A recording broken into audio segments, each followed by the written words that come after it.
Do you believe that there is a God? I'm an agnostic on that one. Yeah. Personally, if there is, then I pretty much come to the conclusion that number one, if anything in the man-made texts are to be believed, I've failed.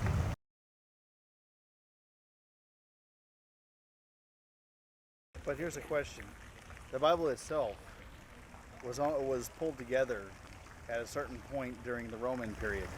Yeah, But you can say through translation all these things I have happen. to bring this up though. Before the Bible, as far as recorded history is concerned, the Greeks were actually mostly responsible for pulling together every piece of history that they could at the time. There's a lot of knowledge that we lost in the fire in the Library of Alexandria. There were several translations. Some things are unfortunately lost in translation, like because in the Grecian interpretation of the Bible, there are certain words that do not mean what the English interpretation actually says. Like, I forget what specifically, as an example, and I'm sorry, unfortunately. Yeah. I'm not So hold gonna- on. But there are certain things. Let that me do make get this lost point. in translation. This point really quick. So, if somehow it was translated wrong, and it doesn't even mean the same thing that it used to mean, and all that stuff, then the very scriptures within the Bible, they wouldn't have the same power that they used to have when Jesus walked the earth. Well, see, And here's the thing. when he came and he healed, hold on, let me finish.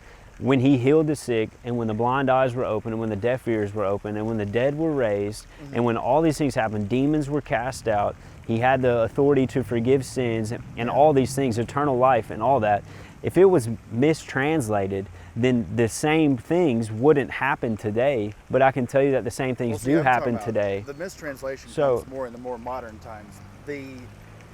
No, were talking I about- get what you're saying, but I'm saying today I have seen many different healings. I've seen many different miracles. Yeah. I've seen many demons be cast out. My neighbor about 8 or 9 months ago was raised from the dead. All these things are happening because of people are reading the scriptures just as Jesus lived. They're reading the concepts that Jesus taught, and they're doing the very thing that it says. So that proves that it is the same if you're getting the same results. Well, here's the question, And though. what Here's a question I Yeah. have to put on you. what's up? This is something you should always consider whenever you're talking about this too. But have you heard anything about? Well, no, not gonna touch that part. That's irrelevant to my point here, and it wouldn't make any sense in this context either. And I want to make some sense at the very least.